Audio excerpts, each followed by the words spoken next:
Hello friends, সুখী ঘরকন্যার আজকের ব্লগে সবাইকে স্বাগত। আমরা সবাই ভালো আছি, তোমরা সবাই কেমন আছো? সবাই ভালো থেকো। শুরু করছি আজকের আমার ছোট্ট ব্লগটি। আজকে অনেক দিন পরে, গরমের ছুটির পরে মেয়েরা প্রথম স্কুলে গেল, তো সবাই স্কুলে যাওয়ার পর তাই আজকে সকাল থেকে আমি ব্লগটা খুলতে পারিনি। ওরা স্কুলে যাওয়ার পর ওর বাবাও অফিসে গেল, তারপর আমি আমার ব্লগটা শুরু করলাম। সবাই চলে যাওয়ার পর আমি আমার জলখাবার নিয়ে বসলাম। এই যে রুটি, একটু সবজি, শশা, একটু জাম, দুটো আপেল, আর কালকে রাতে মা একটু পাস্তা পাঠিয়েছিল, ওদেরও টিফিনে সেটা দিলাম, আমিও একটু পাস্তা নিয়ে বসলাম। তারপর আজকে কি কি রান্না করেছি দেখো। এই যে আলু ভাজা, ডাল, শ্বশুরের জন্য আছে রুটি দুধ দিয়ে, আর হচ্ছে আলু পটল দিয়ে মাছের ঝোল। এই যে কড়াইতে আমি লাল শাক ভাজছি বাদাম দিয়ে, হয়ে গেলে একটু ওপরে পোস্ত ছড়িয়ে দেবো, খেতে খুব ভালো লাগে তাতে।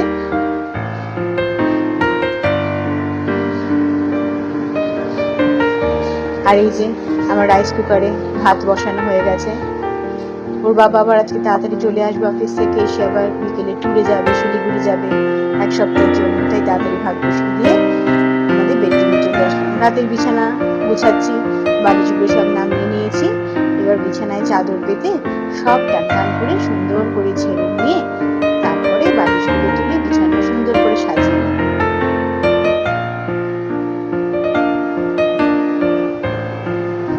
বিছানাটা সুন্দর করে ঝাড়া হয়ে গেল।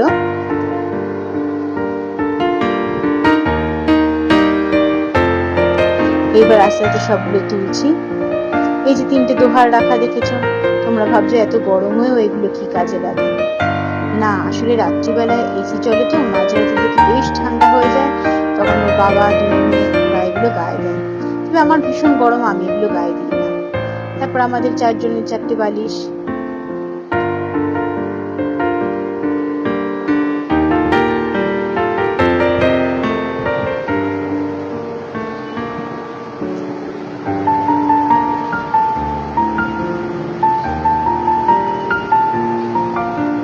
আর এই যে ছোট মেয়ের কোল বালিশ, ওর কোল বালিশ ছাড়া সইবেই না।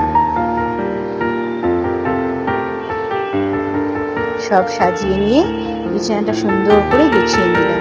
কেমন লাগছে তোমরা বলো তো? অগোছালো থাকলে ভালো লাগে কারোর মন? ঘরটাকে সুন্দর করে ঝেড়ে পুছে নিয়ে বালিশগুলো সাজিয়ে বিছানাটা সুন্দর করে টান টান করে নিলাম। তারপর আসলাম এই আয়নায়। রোজ খুব বাইরের থেকে ধুলো পড়ে, আমাদের ঠিক রাস্তার ধারেই বাড়ি, ভীষণ ধুলো পড়ে, একটু ডাস্টিং করে নিলাম আয়নাটা। আসলে আমার ক্যামেরা ধরার কেউ নেই, ক্যামেরার স্ট্যান্ডটিও আমি বাপের বাড়িতে মার ওখানে আমার যেহেতু নাচের ক্লাস, ওখানে আমি রেখে এসেছি। স্ট্যান্ডে যে সেট করবো সেই উপায়ও এখন নেই, ওটাকে ভাবছি এবার নিয়ে আসবো। ড্রেসিং টেবিল গোছানোর পর চলে আসবো আমার ছোট একটি শোকেস মিক্সের মতন আছে, সেটার উপরে জিনিসপত্র সাজানো, সেগুলো একটু ছেড়ে পুছে নিলাম। তারপরে মিশো থেকে নাইট ল্যাম্পটা কিনেছি, দেখো তো কেমন হয়েছে, তোমাদের ভালো লাগছে? এটা জ্বালালে সুন্দর। ওই যে ফটো ফুলদানি, তার পাশে ট্রলি রাখা। না না, কোথাও বেড়াতে যাচ্ছি না, তোমার দাদা ভাই বললাম যে ট্যুরে যাচ্ছে, অফিস ট্যুরে শিলিগুড়ি, তারই লাগেজ। কেমন লাগলো আজকের ব্লগটি সবাই একটু কমেন্ট করে জানিও, সবাই পাশে থেকো, খুব ভালো লাগবে তাহলে।